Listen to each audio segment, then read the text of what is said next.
नमस्कार। नीरज चोपड़ा की ओलंपिक की तैयारी पर पिछले 1.5 वर्षों के दौरान सरकार ने लगभग 7 करोड़ रुपए खर्च किए।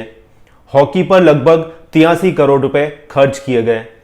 सरकार अब केवल खर्च ही नहीं कर रही, स्टारडम के नशे में चूर होकर अपने आचरण से नियमों और अनुशासन को तोड़ने वालों की लगाम भी कस रही है।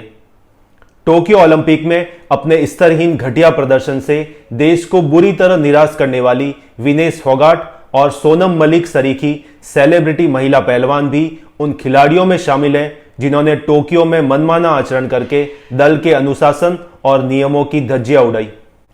विशेषकर विनेश का आचरण भारतीय दल के प्रति अत्यंत अपमानजनक था।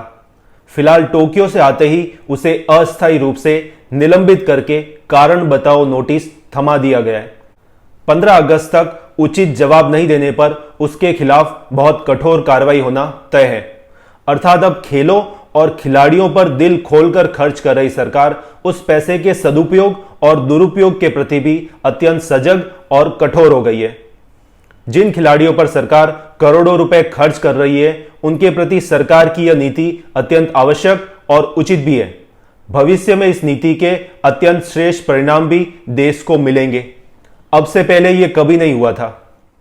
अगर नीरज चोपड़ा की ही तरह Milkha Singh, Shriram Singh, TC Yohannan, Shivnath Singh, PT Usha, Anju Bobby George तथा कई अन्य की भी विशेष देखरेख हुई होती तो भारतीय एथलेटिक्स टीम की झोली में स्वर्ण पदक समेत कई ओलंपिक पदक आ चुके होते।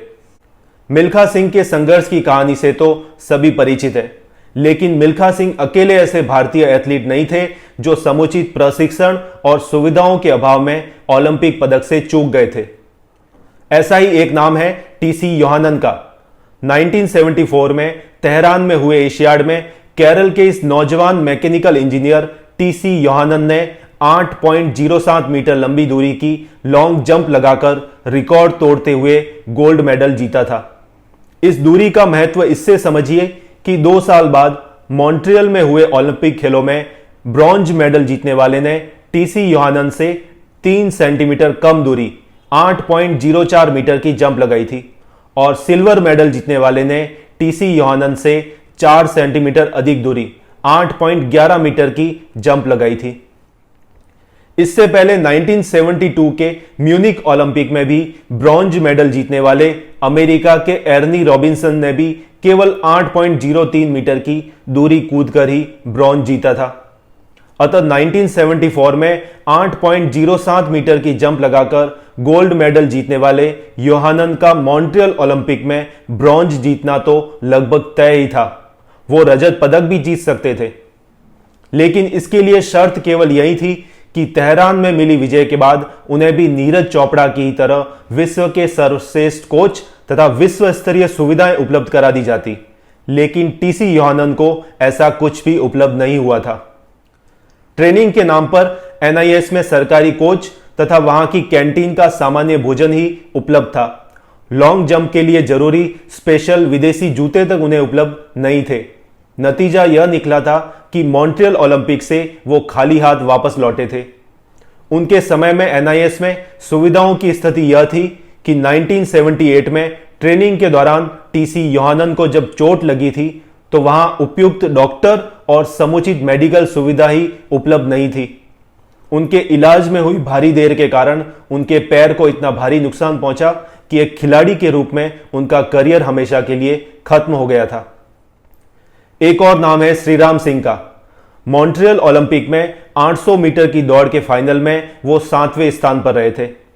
लेकिन एक सच यह भी है कि उस दौड़ का गोल्ड मेडल जीतने वाले क्यूबा के अल्बर्टो जुआन तोरेनो ने अपनी जीत का श्रेय श्रीराम सिंह को देते हुए कहा था कि श्रीराम सिंह ने जिस तूफानी गति से दौड़ की शुरुआत की थी और अंत से कुछ पहले तक उस गति को बनाए रखा था, उसके कारण मैं भी अपना सर्वश्रेष्ठ प्रदर्शन कर सका हूं।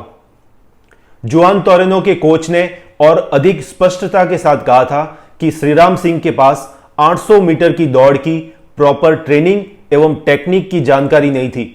यदि मैं उनका कोच होता तो गोल्ड मेडल श्रीराम सिंह की जेब में होता। जुआन तोरेनो और उनके कोच की बात गलत नहीं थी। आपको यह जानकर आश्चर्य होगा कि मॉन्ट्रियल ओलंपिक में जिस सिंथेटिक ट्रैक पर 800 मीटर की दौड़ हुई थी, श्रीराम सिंह उस ट्रैक पर जीवन में पहली बार दौड़े थे। ओलंपिक के फाइनल में पहुंचने के कारण उत्पन्न दबाव की वजह से वो फाइनल से पहले की रात सो ही नहीं सके थे। विश्व की टॉप स्पोर्टिंग इवेंट में ऐसे दबावों को खत्म करने के लिए नीरज चोपड़ा की तरह स्पोर्ट्स साइकोलॉजिस्ट और बायोमैकेनिक्स विशेषज्ञ की बात तो छोड़िए, मॉन्ट्रियल ओलंपिक में श्रीराम सिंह के पास फिजियोथेरेपिस्ट और डॉक्टर तक की सुविधा भी उपलब्ध नहीं थी। लास्ट वीडियो में आप यह देख और सुन चुके हैं कि उनके कोच इलियास बाबर साहब को अपना स्कूटर और कीमती सामान बेचकर अपने पैसे से मॉन्ट्रियल जाना पड़ा था। सीधी सपाट भाषा में कहा जाए तो श्रीराम सिंह केवल अपने दमखम और भाग्य भरोसे ही दौड़े थे।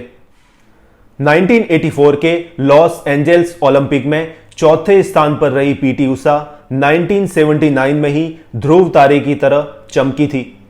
2004 के एथेंस ओलंपिक में लॉन्ग जंप में 5वें स्थान पर रही अंजू बॉबी जॉर्ज ने 1996 में जूनियर एशियन चैंपियनशिप जीती थी। 1999 में नया राष्ट्रीय रिकॉर्ड बना दिया था, लेकिन इन दोनों महिला एथलीट्स पर कोई विशेष ध्यान नहीं दिया गया था। लकीर की फकीर वही NIS की सुविधाएं और कोचिंग ही उनको नसीब हुई थी, जबकि पीटी उषा और अंजू बॉबी जॉर्ज बहुत बारीक अंतर से ओलंपिक पदक से चूक गई थी। यदि नीरज चोपड़ा की तरह जूनियर स्तर से ही उन पर ध्यान दे दिया गया होता तो इन दोनों महिला एथलीट्स का ओलंपिक पदक जीतना 100% तय था। ऐसी लिस्ट लंबी है, लेकिन अब सुखद स्थिति यह है कि वर्तमान सरकार के तेवरों से यह प्रतीत हो रहा है कि अब भविष्य में ऐसी लिस्ट नहीं बनेगी। अभी के लिए बस इतना ही। यह वीडियो आपको अच्छा लगा हो तो इसे लाइक करें, चैनल को सब्सक्राइब जरूर करें। मिलते हैं अगले वीडियो में। जय हिंद।